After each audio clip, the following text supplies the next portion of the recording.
আয়নার সামনে দাঁড়িয়ে আমরা কেবল একটি মুখ দেখি, কিন্তু বাস্তবে মানুষের ভেতর লুকিয়ে থাকে হাজারো মুখোশ। কেউ হাসির আড়ালে ঘৃণা লুকায়, কেউ আবার উপকারের আড়ালে নিজের স্বার্থ খুঁজে। বহুরূপী মানুষ চেনা বড়ই কঠিন, কারণ তারা পরিস্থিতি অনুযায়ী নিজের রং বদলাতে গিরগিটির চেয়ে দক্ষ।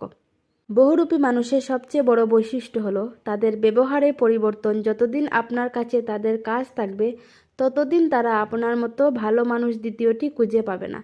কিন্তু কাজ ফুরিয়ে গেলে তারা এমনভাবে অচেনা হয়ে যায় যেন কোনোদিন আপনার সাথে পরিচয়ই ছিল না।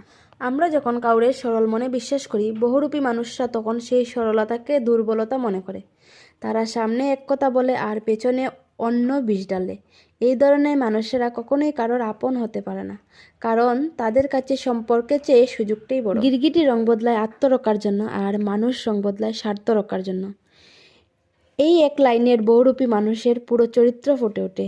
তারা সামনে সময়ের সাথে তাল মিলিয়ে এমনভাবে কথা পাল্টে যে আপনি নিজেই অপরাধী মনে করতে শুরু করবেন। বিবেকের অভাব। কিছু মানুষের রূপ এত বেশি যে তারা নিজেই ভুলে যায় তাদের আসল চেহারা কোনটা। মনে রাখবেন, সব চকচকে জিনিস যেমন সোনা নয়, তেমনি সবার মিষ্টি কথাই ভালোবাসা নয়।